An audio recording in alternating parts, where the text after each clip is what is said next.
And now with Thank you. that, let's also move forward with United Kingdom's Prime Minister Keir Starmer coming out and speaking after the United States struck nuclear facilities in Iran. Starmer has called out on Iran to return to negotiating table and reach a diplomatic solution to end this crisis. He further stressed that the situation in the Middle East remains volatile and the stability in the region is a much important priority. Iran's nuclear program is a grave threat to international security. Starmer also said that Iran can never be allowed to develop a nuclear weapon, and the US has taken action to elevate that threat. Major General J.K. Bansal joining me live on the telecast. Major General Rajar Kochar as well is there with me live on the broadcast. Appreciate you both joining me once again here on the telecast, sir. I will first take up, in fact, this subject with Major General J.K. Bansal. Now, the UK PM has said this, and with the interventions of the other nations coming out and asking Iran to right now reconsider the way they have reacted and get back to the table for negotiating. Do you think this is going to put enough pressure on Iran at this point of time, with more nations joining, Mr. Bansal, and asking Iran to reconsider and reevaluate their choices?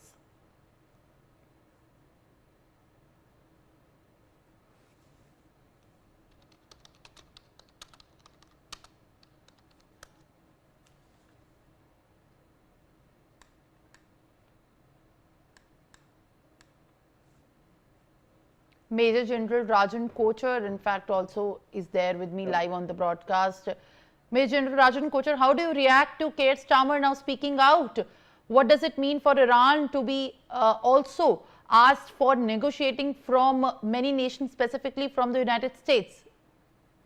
Thank you for bringing me into this discussion. I don't think Iran is going to come to the negotiating table so soon. And the leadership in Iran is quite rigid. We have seen Khomeini's style of functioning, and having studied the regime, how it actually operates, I do not think Iran is going to come to the negotiating table too soon, because this nuclear program, you have to see this program dispassionately. Does Israel have a nuclear program? Does Israel have nuclear warheads? Because we are only privy to some media reports which suggest that Israel also has this capability. So if this capability is there with Israel, then of course Iran will also like to have a matching capability. And a second important aspect is that we are looking at West Asia, Muslim countries, and Iran aspires to be a leader there in the Muslim nations. We have seen it happening earlier also, the tussle between Iran and Saudi Arabia for obtaining the leadership of all those Muslim countries who are there in this region. A third important aspect is which Muslim country here in this region is espousing the cause of the Palestinians. Today, Iran is sending a message all across to all the Arab countries that Iran is the only country which is concerned about the Palestinians issue. They want a two-state solution. They want Palestinians to be reinstated in this area, in their homeland. And till such time, we have a resolution to these problems. You see, you cannot, in geopolitics, you cannot view things in isolation. It is not Israel and Iran or the US. The problem runs much deeper here, because unless you sit down and look at the Palestinian issue, the Israeli issue, and you tend to resolve this thing, only then we can have this conflict. Even if today America has bombed three nuclear facilities, the bomb damage assessment so far has not come.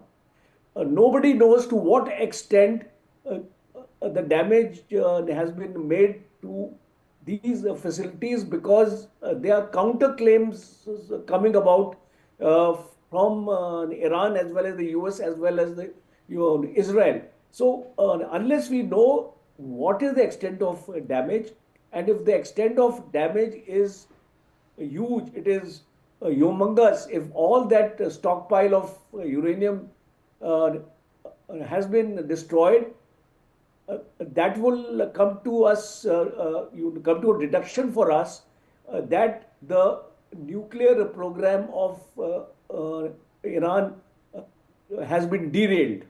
And for how long? Because as long as the regime is interested to bring this nuclear capability to the fore, I don't think they are going to give it up so easily.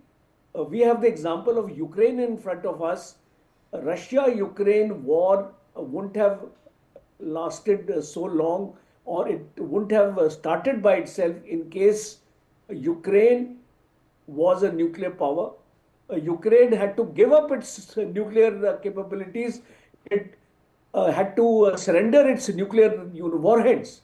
So we are coming to an era where every country is transpiring to become a nuclear nation. Germany wants to go nuclear, South Korea wants to go nuclear, Japan wants to go nuclear, because it is the only form of deterrence which presumably I feel these countries think that in case they want peace and tranquility on their borders, they must have the nuclear deterrence. And that is why we are finding that Iran is not going to give up its nuclear program. It will have to be a mutual kind of a discussion that this capability which Israel has would also be looked at. You cannot separate these things too. You have to consider them at the same time. I think only then a solution can come.